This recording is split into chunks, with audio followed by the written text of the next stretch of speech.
Kenapa? Karena kita sedang menjalankan dan membuktikan kasih kita pada Tuhan.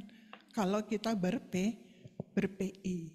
Kalau kita membacakan 4 hukum rohani pada orang lain, itu harusnya dengan sukacita, bukan dengan ketakutan. Bukan dengan, aduh mesti PI nih, aduh nanti mesti dilaporin lagi. Mindsetnya mesti dirubah. Kemudian bab 7 kita ketemu dengan sarana penginjilan itu.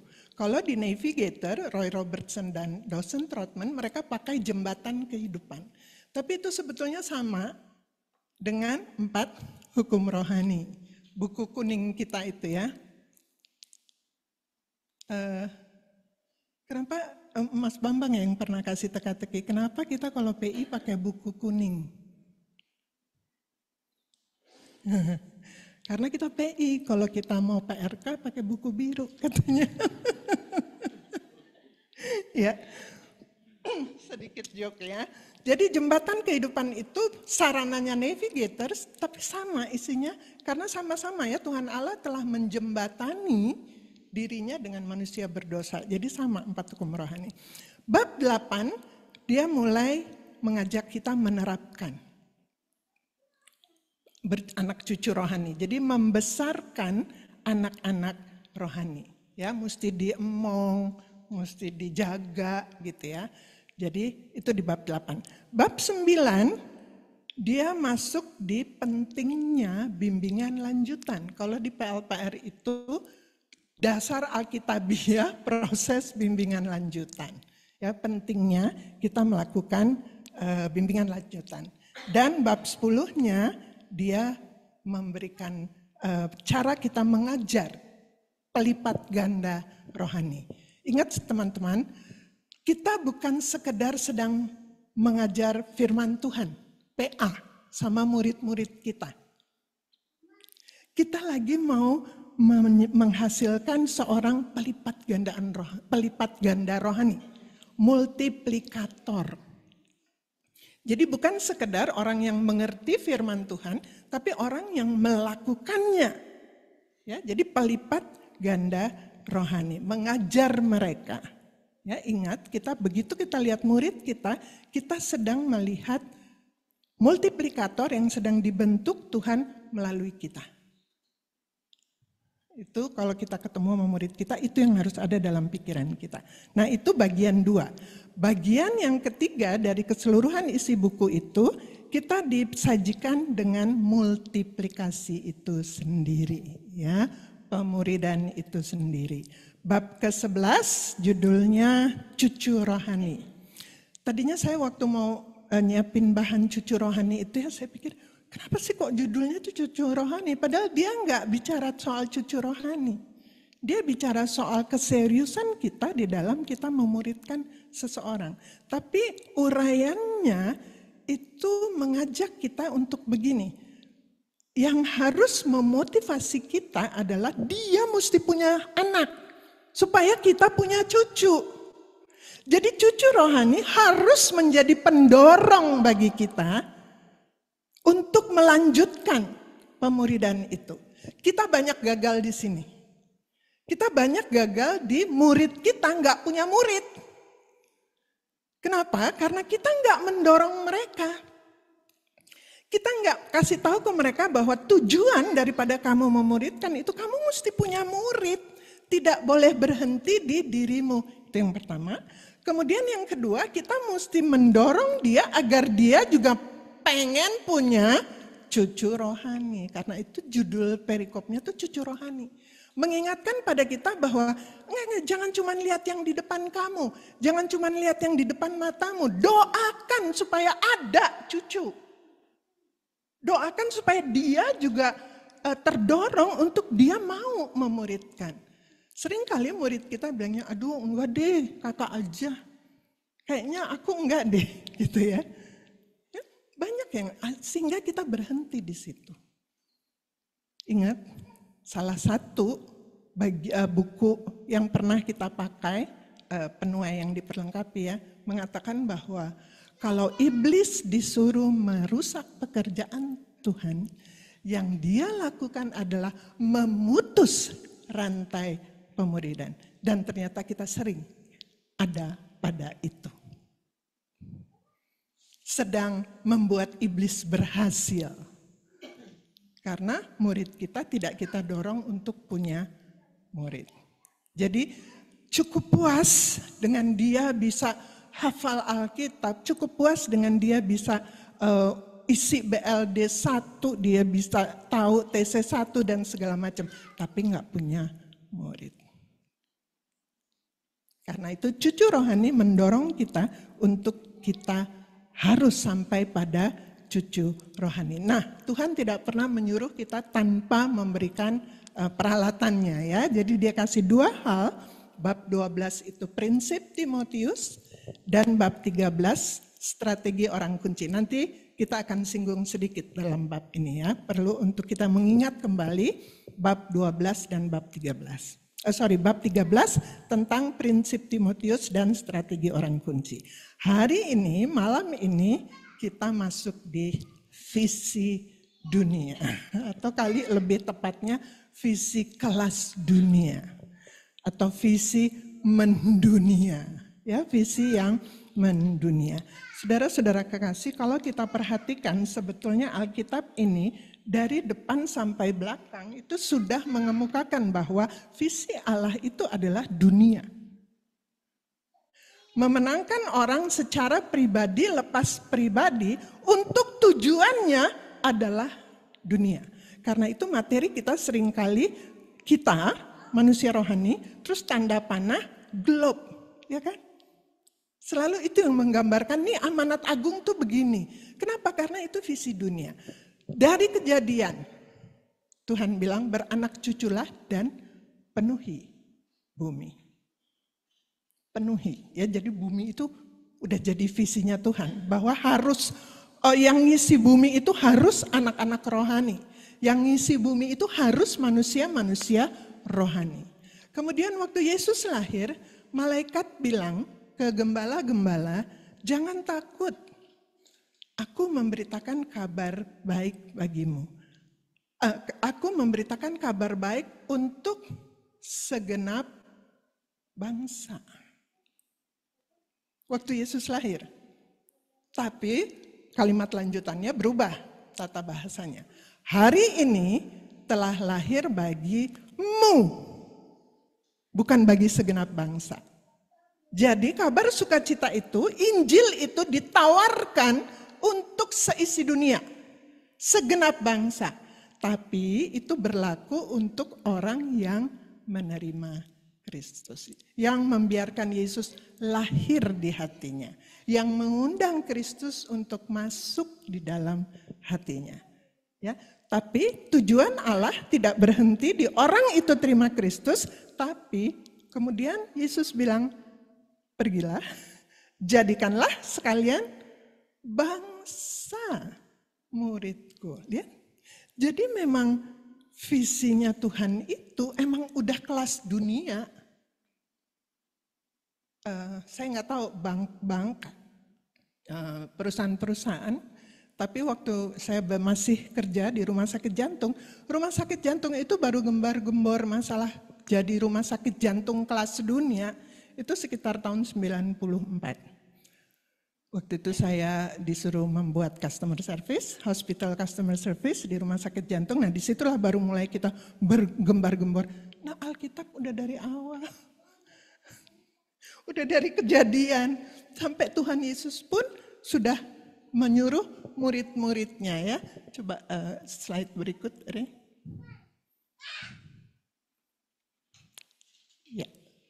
Ya, jadi di amanat agung Tuhan sudah menyuruh kita untuk melihat dunia. Ya, jadi inti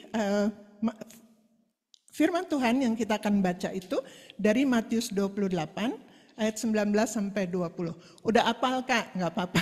Nanti saya aja yang baca, yang lain udah hafal. Nah, kemudian ada beberapa teman saya mau minta bantuannya untuk membaca nanti. Wilma. Yohanes 17 ayat 20. Yohanes 17 ayat 20, Wilma tolong siapkan, Pingkan tolong Roma 8 ayat 38. Yohanes 17 ayat 20 Wilma, Pingkan tolong Roma 8 ayat 34. Yohanes 17 ayat 20. Nanti Wil.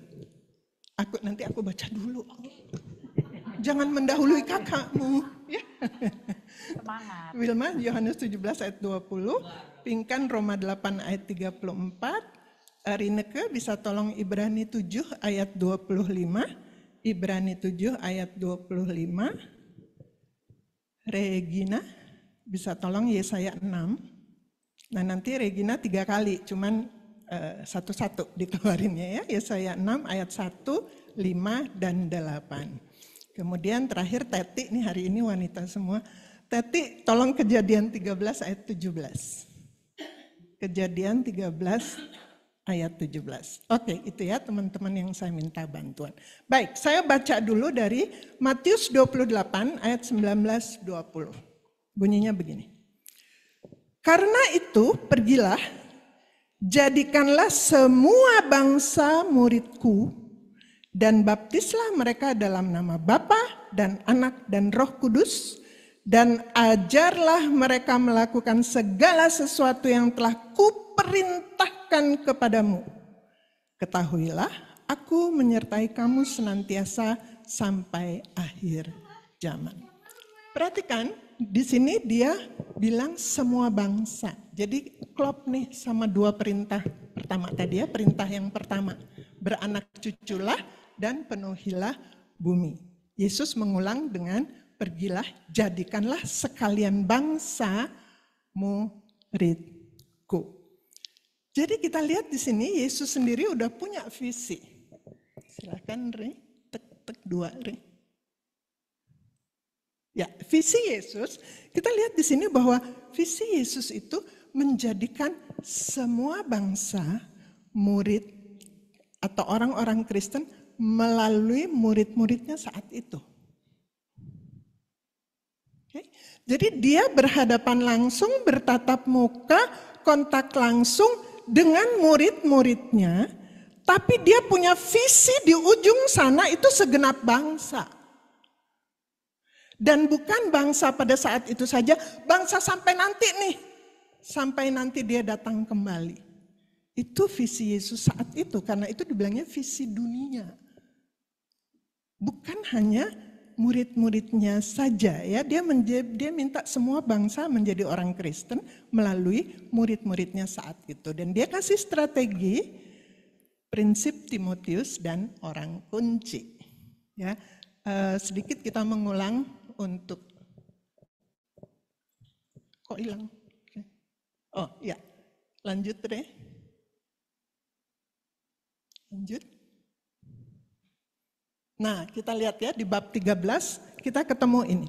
Di bab 13 melalui prinsip Timotius, saya nggak tahu siapa yang bawa ini ya, bab 13 bulan lalu. Rainer. Ya, berarti ini nih, ini aku mengulang sedikit. Mohon izin mengulang sedikit. Ya. Oh, strategi orang kunci.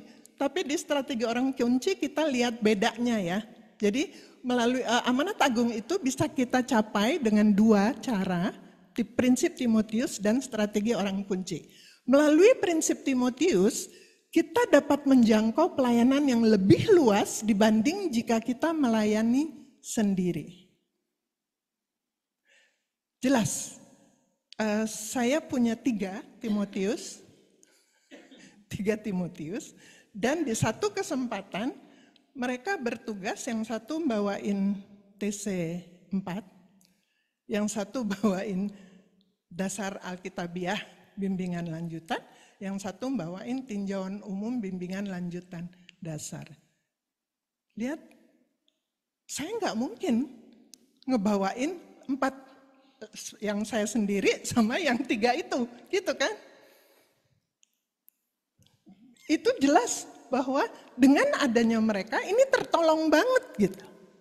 Nggak harus saya yang menyampaikan 4-4-nya, tapi ada Timotius yang menjalankannya. Ya, selain itu, kita juga menolong Timotius kita untuk meneruskan pemuridan, cucu rohani. Ya. Jadi Timotius itu adalah murid yang nempel terus nih sama Paulus. Paulus kemana dia ikut.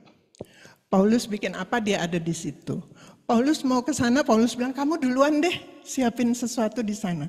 Atau Paulus mau pergi, di sini masih ada masalah, Paulus bilang kamu tinggal di sini. Menjadi representasi dari Paulus, itu Timotius. Ya, nah kita mesti punya nih Timotius itu. Ya, di salah satu, di prinsip Timotius, di bab yang itu, dibilang satu aja deh cari. Satu Timotius, itu kita udah masuk di dalam amanat agung. Kenapa? Karena dia akan memperluas jangkauan. Ya, itu prinsip Timotius. Kalau strategi orang kunci, berikutnya deh, slide. Ya, melalui strategi orang kunci, kita menolong anak rohani untuk mengembangkan pelayanannya di tempat Allah mengutusnya. Jadi Allah punya rencana untuk dia, dan kita menolong dia untuk ngembangin di situ. Ya, hal ini membuat jangkauan kita lebih luas untuk masuk di wilayah yang tidak terjangkau oleh kita sendiri. Saya senang banget waktu PLPR itu harus online ya, waktu COVID. Dan kita jadi punya banyak murid di luar, betul? Nah itu sebetulnya yang harus dikembangkan itu strategi orang kunci. Jadikan mereka orang kunci di situ. Ada satu yang katanya gantiin bapaknya di mana?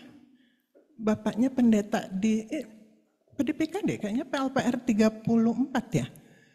Yang ayahnya pendeta di daerah kecil. Iya kan? Louis ya. Blitar kan, terus dia gantiin kan.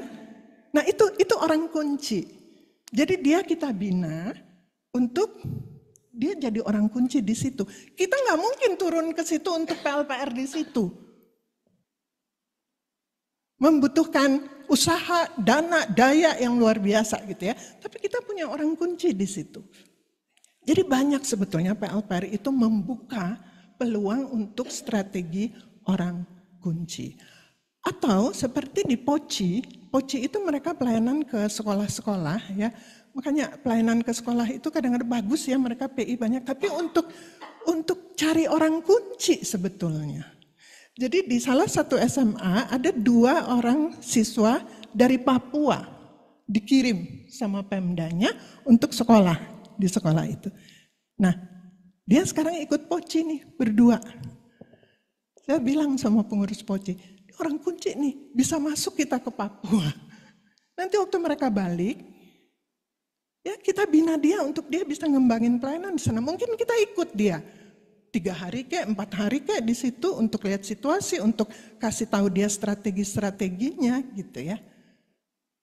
Untuk dia bisa mengembangkan pelayanannya di situ. Ini luar biasa gitu, luar biasa.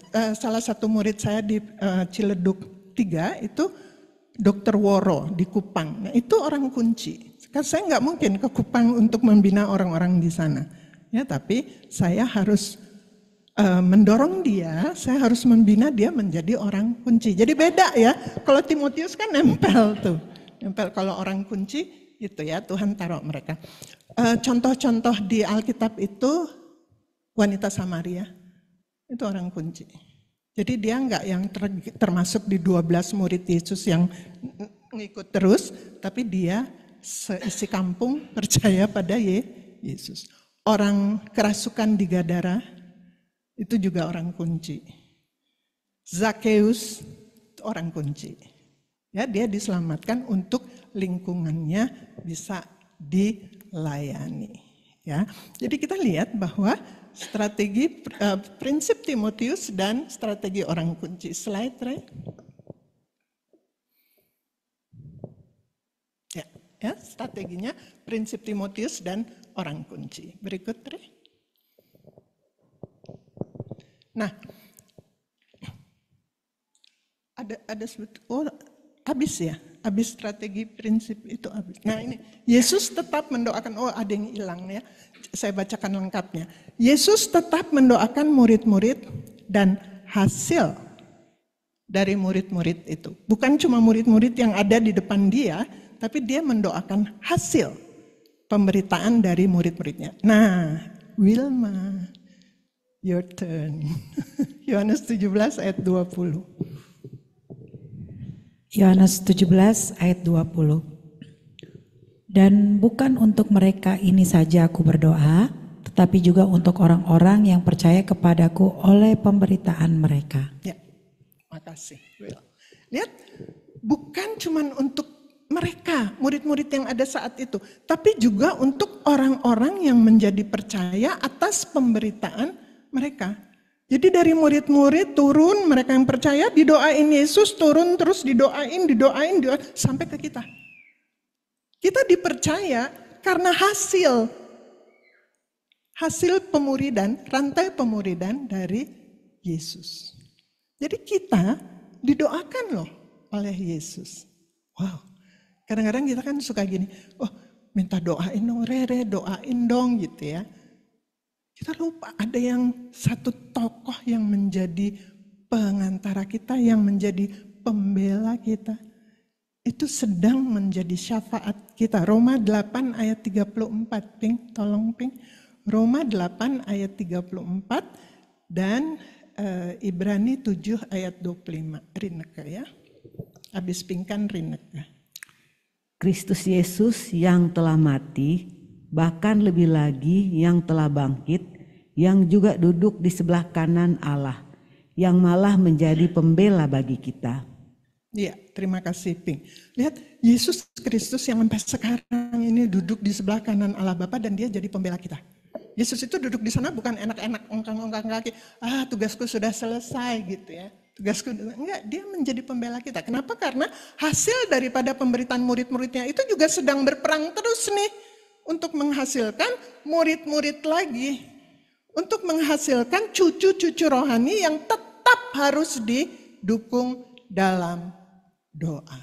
Dan Yesus terus membela kita. Dan bahkan dia menjadi juru syafaat kita. Ibrani 7 ayat 25. Ibrani 7 ayat 25.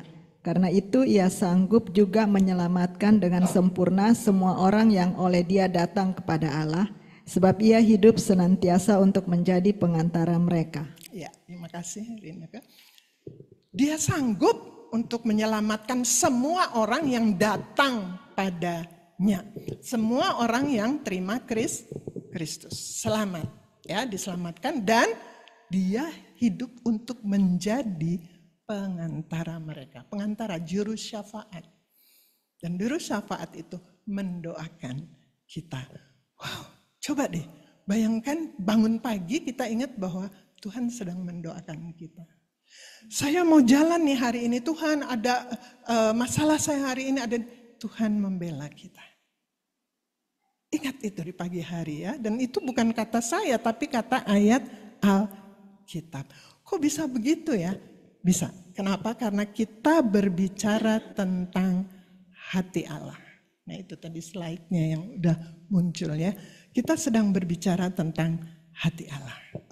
Hati Allah dan dibandingkan dengan hati kita. Ini benar-benar dihayati oleh Roy Robertson. Kenapa? Karena pelatihnya dia, pembinanya dia itu kan Dawson Trotman. Slide, Ray. Dawson Trotman itu kan pelatihnya, direkturnya Navigator ya. Itu kan pelatihnya si Roy Robertson. Suatu saat Roy Robertson diutus ke Cina. Tahu dong Cina saat itu lagi jadi negara yang Alkitab aja dilarang and so on ya. Jadi ancamannya besar sekali, tapi Roy Robertson berpikir kalau pembinaku nyuruh aku ke sana berarti dia menilai aku sanggup. Yes, deket banget nih Dawson Trotman dan Roy Robertson. Kemudian si Dawson Trotman bilang, oke, sebelum kamu berangkat saya akan mendoakan kamu. Jadi bukan diutus di gereja dengan acara yang wow gitu ya. Ini mau pergi, diutus, pisah sambut. Dengan acara besar-besaran. Enggak, cuman dibilang yuk saya mau doakan kamu. Ini ke Cina loh urusannya. Ya. Dan dalam doanya si Dawson itu, si Roy Robertson dengar ada kalimat gini, Tuhan taruh dalam hati orang muda ini apa yang ada di dalam hatimu. Tuhan taruh di dalam hati orang muda ini apa yang ada di dalam hatimu. Wow, itu sangat membuat Roy Robertson maju. Karena apa? Karena dia didoakan dan dia sendiri juga yakin bahwa hati Tuhan ada di dalam hatinya. Visi Tuhan ada di dalam dia. Saudara-saudara kasih, waktu Kristus masuk ke dalam hati kita, waktu kita berdoa menerima Kristus, hati Allah masuk dalam hati kita. Ini yang mesti kita doakan juga untuk murid-murid kita. Jadi kayak dosen Trotman ya, kita doakan Tuhan taruh hatimu Tuhan di hati mereka.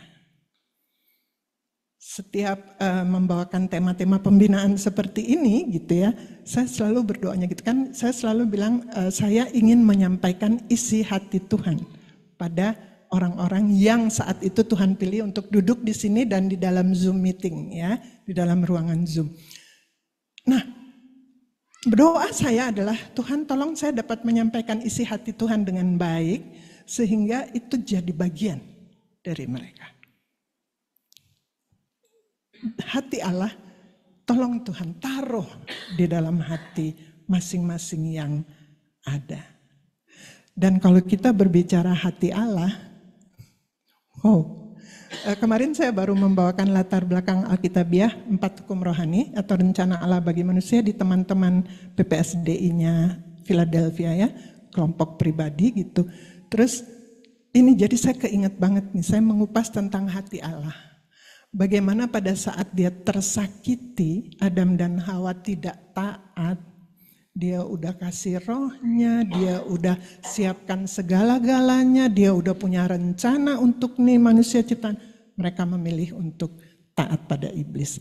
Dalam keadaan tersakiti, rencana keselamatan keluar. Saat itu juga, nggak pakai nunggu lama. Ya. Nah, itu kualitas hati yang luar biasa bukan? Bisa kebayang nggak? Kalau kita kan sakit hati dulu, soal ngampunin ntar. Ntar doa pengakuan dosa ya. Allah enggak saat itu. Itu kan hati yang luar biasa. Dan hati itu ada di dalam hatimu loh. Karena kita semua punya Kristus kan. Ada di dalam hati kita. Hati Allah, Allah taruh di dalam hati kita. Kalau enggak kita enggak belajar buku prinsip Timotius ini. Kalau enggak Tuhan enggak akan repot-repot 14 bulan, 15 bulan membrainwash saudara-saudara dengan prinsip Timotius. Dengan segala bab 1 sampai 13 yang tadi saya uraikan, makanya paling bagus sih pada punya deh bukunya. Karena itu bisa jadi pegangan untuk kita. Bisa jadi pegangan untuk kita sehingga kita tiap kali buka itu kita ingat lagi. Kita bertemu lagi dengan, saya mesti melakukan ini, saya mesti melakukan itu. Jadi kita lihat hati adalah kunci. Slide. Hati adalah kunci untuk menjangkau dunia. Karena hati itu adalah hati Allah. Yang visinya adalah visi kelas dunia. Ya, jadi kuncinya adalah hati Allah. Kita semua punya hati Allah itu. Nah, bersama-sama dengan hati Allah itu, maka kita akan melihat 3 perkara dalam visi dunia. Ya, apa yang harus kita lakukan dalam kita memulai menerapkan visi dunia ini. Ada 3 hal, slide. Ada 3 hal. Ini saya selipkan. Ini karena saya dapat di WA. Baru nih, jadi ini baru nih aku selipkan. Kata-katanya kayak gini, cocok banget sama materi kita. Betapa naifnya kalau kita menginginkan mendapat tempat di hati Tuhan, tetapi kita tidak menempatkan Tuhan di hati kita secara terhormat dan benar. Lalu saya pikir, ini cocok nih sama yang mau saya sampaikan di PDPK, jadi baru saya masukin tuh slide ini ya. Jadi lihat, kita suka minta, Tuhan, semoga saya ada di hatimu gitu ya. Tuhan, saya ingin dekat dengan Tuhan, saya ingin. Tapi kita sendiri nggak menempatkan Tuhan dengan benar di hati kita. Dia suruh pergi, kita entar sok. Tarso ya. Jadi betapa naifnya katanya slide itu. Jadi yuk saudara-saudara, malam hari ini kita kembali ya untuk menghormati Allah yang ada di dalam hati kita. Oke, nah 3 perkara dalam visi dunia itu, yang pertama adalah visi tentang atau melihat, memandang pada Allah. Yang kedua adalah melihat diri sendiri, dan yang ketiga melihat kebutuhan. Kita lihat satu-satu. Yang pertama adalah melihat Allah. Yesaya 6 ayat 1. Yesaya 6 ayat 1, dalam tahun matinya Raja Uzia, aku melihat Tuhan duduk di atas tahta yang tinggi dan menjulang, dan ujung jubahnya memenuhi bait suci. Ya, terima kasih Re. Kalau kita baca selanjutnya, itu Yesaya mengungkapkan tentang wow, Allah itu tuh luar biasa. Nggak bisa digambarkan, nggak bisa dipikirkan gitu ya, keberadaan, kemuliaan, kehormatan. Ujung jubahnya memenuhi, ujung jubah. Cuman ujung aja tuh memenuhi bait suci.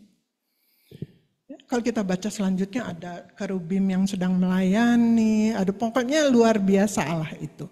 Ya, nah sangat penting bagi kita untuk kita mengalami dan menghayati Allah yang luar biasa itu. Karena dengan demikian kita jadi tahu bahwa kuasa yang mengikuti aku itu luar biasa ya. Karena Allah itu luar biasa. Penting sekali. Kan, doa 4P dimulai dengan pujian dan penyembahan.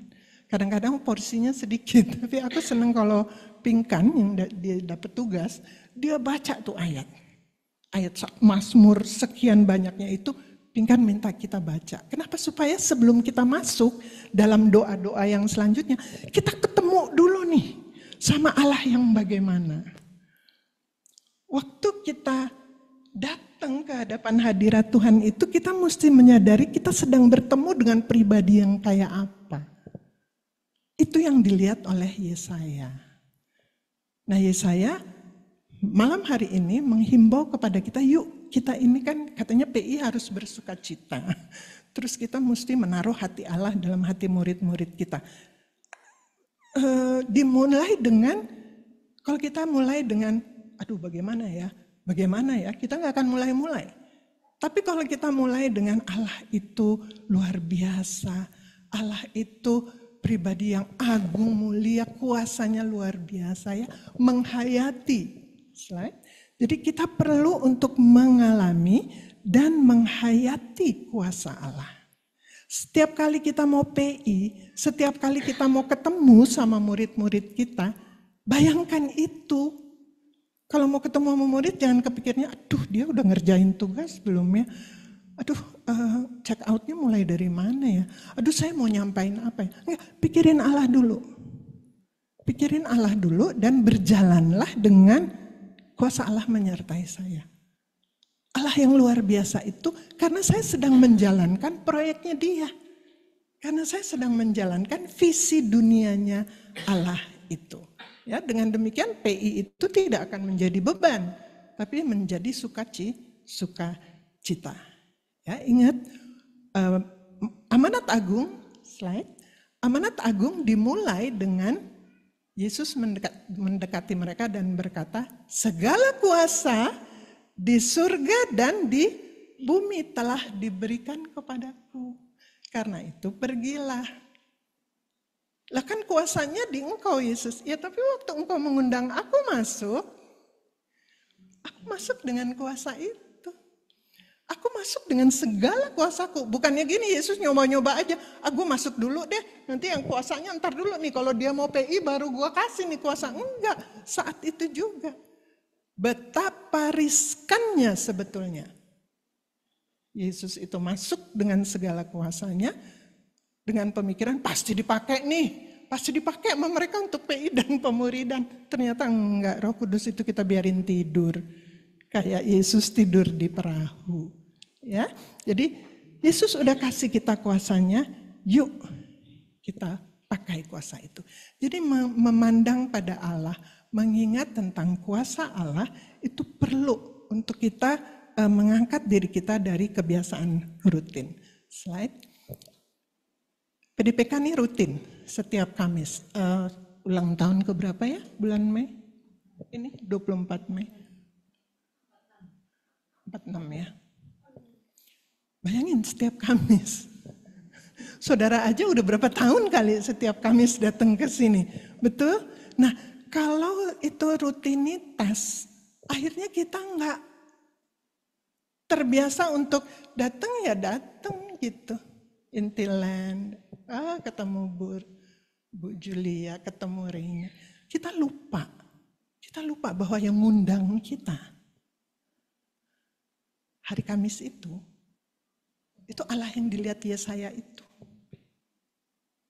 Allah yang kalau kita baca Yesaya 6 tuh ke bawah, itu Allah yang bilang, anak-anakku datang ya hari Kamis di PDPK, aku akan memberikan berkat lagi bagimu. Kenapa? Karena kamu tuh punya visi dunia. Hatiku ada di dalam hatimu, kamu akan berperang, kamu akan menjalankan tugas-tugasmu yang aku berikan, perintahku. Kamu perlu kuasa itu, datang di hari Kamis. Aku nyiapin kok. Aku nyiapin berkat setiap hari Kamis berdasarkan kurikulumku. Bukan cuma PLPR yang punya kurikulum. PDPK ini Allah punya kurikulum. Allah punya rencana bagi kita semua. Jadi jangan menganggap Kamis itu rutin. Termasuk kita ke gereja. Saya suka bilang sama anak-anak, kalian kebayang gak sih waktu kalian masuk di pintu gereja melangkah itu, Allah itu ada di sana loh. Di mimbar itu. Kenapa? Karena Tuhan ngundang kita kan. Itu hari perhentian. Hari dimana kalian gak kerja. Hari dimana yuk kalian datang yuk. Bersekutu sama aku di rumahku. Undangan Tuhan itu. Nah karena saya umurnya udah 60. Nanti bulan Juni nanti, sekarang tahun 25. Bulan Juni nanti saya berumur 68. Ya, 68 tahun. Mulai mungkin ya umur 10-12 lah ya rutin ke gereja. Jadi sekitar 50 tahunan kalau hari Minggu ke gereja. Rutin bukan? Tapi saya baru waktu saya belajar PLPR ini, saya menikmati bahwa kalau hari Minggu itu Tuhan ada di situ. Jadi nggak main-main kita masuk gereja. Sama dengan kita datang ke persekutuan. PDPK adalah wadah yang Tuhan berikan, kelas bagi kita untuk Tuhan taruh lagi visi yang baru, Tuhan beri lagi kekuatan yang baru. Jadi melihat Allah perlu untuk mengangkat kita dari kebiasaan rutin pelayanan. Ya itu yang pertama. Yang kedua itu visi tentang diri sendiri. Melihat diri kita sendiri. Ayat 5 Re. Lalu kataku, celakalah aku binasa. Sebab aku ini seorang yang najis bibir, dan aku tinggal di tengah-tengah bangsa yang najis bibir. Namun mataku telah melihat Sang Raja, yakni Tuhan semesta alam. Ya, makasih Re. Kita lihat, Yesaya melihat dirinya sendiri dan dia bilang celakalah aku. Kenapa? Karena dibandingkan dengan Tuhan yang luar biasa ini, dia najis bibir, dia tinggal di antara orang-orang yang berdosa juga gitu. Sehingga dia berasa, aduh dia ini gak ada apa-apanya. Celakalah aku. Petrus juga pernah bilangnya celakalah aku. Paulus bilang dari sekian banyak orang yang berdosa, aku paling berdosa. Tapi hati itu sikap untuk melihat diri tidak layak, melihat diri itu dibandingkan Tuhan kita ini gak ada apa-apanya. Justru itu yang Allah suka. Slide. Allah memakai orang-orang yang menyadari dirinya tidak layak. Ya, Allah memakai orang-orang yang menyadari dirinya tidak layak. Dan kemudian Allah menyucikan dan memakai orang-orang yang lemah menurut dunia. Supaya apa? Supaya kita tuh tahu bahwa oh ternyata kalau kita bisa, itu karena kekuatan Tuhan, bukan karena kita. Kalau orang yang udah tahu dia pandai, dia merasa dia pandai, dia merasa dia tahu segala macam, kemudian dia berkhotbah, dia akan merasa bahwa itu adalah hasilnya dia. Karena memang dia bisa. Tapi kalau kita dengan segala, aduh saya tuh nggak bisa Tuhan. Tapi begitu selesai itu, loh kok tadi bisa ya? Sering kan rasa seperti itu. Nah itu, dengan kita merasa kita tidak layak, maka kuasa Tuhan yang bekerja. Jadi penting sekali untuk kita selalu datang pada Tuhan. Tuhan sebetulnya saya nggak layak, tapi kalau Tuhan menyucikan saya, Tuhan memakai saya nggak punya alasan untuk menghindar. Ya, tidak ada alasan untuk kita menghindar. Tuhan sudah pilih, Tuhan kuduskan kita, dan Tuhan kasih kuasanya. Kuasa untuk menjalankan visi dunia. Visinya Allah terhadap dunia, bukan visi kita. Ya, tapi visi Allah. Oke, yang ketiga. Visi tentang kebutuhan. Visi tentang kebutuhan ayat 8, Re. Lalu aku mendengar suara Tuhan berkata, siapakah yang akan kuutus? Dan siapakah yang mau pergi untuk aku? Maka sahutku, ini aku, utuslah aku. Ya, terima kasih Regina. Yesaya melihat kebutuhan akan tenaga kerja. Ini aku Tuhan, utuslah aku. Jadi kebutuhan tenaga kerja itu sudah terjadi dari zaman Yesaya. Di zaman Tuhan Yesus, Matius 9 ayat 37, Yesus bilang, tuaian banyak, pekerja sedikit. Karena itu mintalah kepada Tuhan yang empunya tuaian. Kita sering nyampein ini nih ke PLPR di pembukaan. Kalian adalah jawaban doa, betul ya? Kita suka bilang gitu kan. LPPI berdoa, PDPK berdoa, pelatih dan pengurus PLPR 35 berdoa. Dan saudara-saudara adalah jawaban doa. Sekian puluh tahun yang lalu ada yang doain kita, makanya kita ada di sini. Jadi kita adalah jawaban doa. Ada yang berlutut untuk kita sehingga kita ada di tempat ini. Menjadi apa? Pekerja Kristus. Kenapa? Karena pekerjaannya sedikit. Pandanglah sekelilingmu, kata Tuhan, ladang sudah menguning. Persoalannya siapa yang mau pergi. Saudara tinggal bilang, ini aku Tuhan, utuslah aku. 14 bulan, 15 bulan Tuhan menyiapkan saudara. Satu buku yang tadi itu ya, Leo angkat itu Leo. Satu buku ini, tuh. Satu buku itu ada di dalam hati saudara, di dalam pikiran saudara. Mudah-mudahan ingat. Ya, itu Tuhan siapkan. Persoalannya saudara mau bilang, ini aku Tuhan, utuslah aku seperti Yesaya. Ya, semua strategi itu udah dikasih, kita tinggal mengikutinya. Nah, bagian terakhir dari visi dunia ini, kita lihat multiplikasi Roy Robertson. Ya, multiplikasi dari Roy Robertson. Ya, langsung aja nih, biar cepat. Waktunya tinggal sedikit. Ya, tahun 62 dia pindah ke Singapura, Roy Robertson, dan dia memulai pemuridan di sana, ya, pelayanan pemuridan. Waktu dia pergi itu, dia teringat dengan, tadinya dia pikir, aduh apa yang dia mau lakuin, dia teringat ayat ini, Kejadian 13 ayat 17. Ted, silahkan Ted. Kejadian 13 ayat 17. Kejadian 13 ayat 17.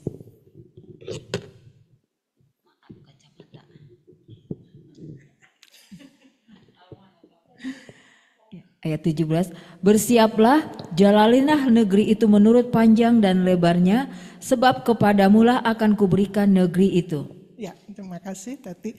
Berjalanlah dan kelilinginlah negeri itu, sebab aku akan memberikan negeri itu kepadamu, itu janji Tuhan. Dia ingat begitu, jadi dia jalan keliling Singapura. Di hari-hari pertama dia nyampe di Singapura itu, dia jalan sampai ke pelabuhan, dia jalan. Dan setiap kali dia jalan itu dia doain. Ini orang-orang yang di pelabuhan ini, orang-orang yang di kantor pos, orang-orang yang di bank, orang-orang yang lagi bekerja, dia doain. Dia kelilingin tuh Singapura. Karena dia ingat ayat ini. Dia minta Allah memberi kesempatan untuk meletakkan dasar fondasi untuk generasi rohani. Habis itu dia mulai. Kita udah benar nih kalau mau mulai sesuatu ada mobilisasi doa ya. Jadi doain dulu gitu ya. Dan mulai bayangkan bahwa ya Tuhan akan bantu kita. Tuhan akan kasih kita. Seperti yang dilakukan oleh Roy Robertson. Kemudian kira-kira 8 tahunan dia di sana, dan tahun 77 dia kembali, 15 tahun setelah dia pindah itu, ternyata dia dapat data 50% kaum intelektual yang berbahasa Inggris di Singapura adalah orang Kristen. Dan itu ternyata adalah hasil pelayanan dari anak cucu dia di sana. Mereka berkembang, jadi orang-orang kunci di situ ya. Bahkan waktu dia Singapura itu dia sempat datang ke Indonesia untuk bikin navigator di sini, itu Roy Robertson. Nah, saudara-saudara kekasih, sebagai penutup, penting sekali kita untuk penting kita untuk menetapkan target. Ya, jadi targetnya Tuhan itu dunia loh. Targetnya Tuhan itu dunia. Nah, LPPI targetnya cuma 10.000. Ya, 10.000 antara maju enggak. Tapi sebetulnya penting banget ya dengan kita, karena Tuhan sendiri punya target. Jadi mari kita juga berpikir untuk kita harus punya target. Kualifikasi utama seorang multiplikator adalah multiplikasi sampai generasi ketiga melalui pelayanan pribadi ke pribadi. Jadi nggak usah bikin KKR, nggak usah khotbah yang gimana gitu, pribadi ke pribadi, tapi usahakan sampai cucu rohani, sampai ke generasi ketiga. Ya, di situ multiplikator itu terjadi. Ingat, tuayan itu bukan di ladang nun jauh di sana, melainkan di depan pintu Anda sendiri. Kemarin dong, kelihatannya kayaknya tadi ada deh salah satu teman gerejaku, keluar ya, Cherry ya. Kelihatannya Cherry gabung. Nah ini Cherry, hai Cherry, selamat malam. Cherry ini salah satu teman pembinaan di gereja yang kemarin ikut di kelompok yang saya mulai, latar belakang itu. Dan saya bilang bahwa nggak usah jauh-jauh lah, kalian jadi orang kunci di masing-masing aja. Ya, dengan demikian kita juga target kita mungkin orang-orang Philadelphia gitu ya, GPIB Philadelphia melalui yang kemarin itu. Melalui orang-orang yang mulai diperkenalkan dengan pekabaran Injil. Ya, nah, visi dunia itu mari kita masuk di dalam visi dunia, tetapkan langkah pertama. Slide terakhir. Ya, tetapkan langkah pertama, selanjutnya kita diutus sampai ke ujung bumi. Kisah 1 ayat 8. Ya, kamu akan menjadi saksiku di Yerusalem, Yudea, Samaria, sampai ke ujung bumi. Tapi Tuhan tahu bahwa nggak mungkin kita nyampe ke ujung dunia. Dia kasih tadi itu prinsip Timotius dan strategi orang kunci. Hari ini adalah waktu yang tepat. Mulailah. Nggak akan ada 10.000 kalau nggak ada satu. Ya. Roy Robertson memulai, ya, dan dia tekun, dia berjalan di visi dunia itu. Benih Injil ada di dalam hati Anda, karena hati Tuhan ditaruh di situ. Saya selalu katakan bahwa pekabaran Injil bukan bermula di Golgota, bukan bermula di Yerusalem, bukan bermula di Taman Eden, tapi dari hati Allah. Waktu Allah menanyakan, hai manusia, di manakah engkau? Situ pekabaran Injil mulai. Dan hati yang memulai itu ada di dalam hati Anda. Menangkan seseorang bagi Kristus, tolong dia untuk bertumbuh dan mulailah melipatkan diri Anda dalam hidupnya.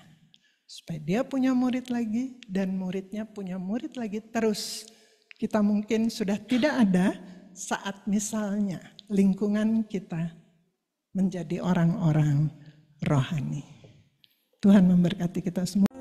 Ku sembah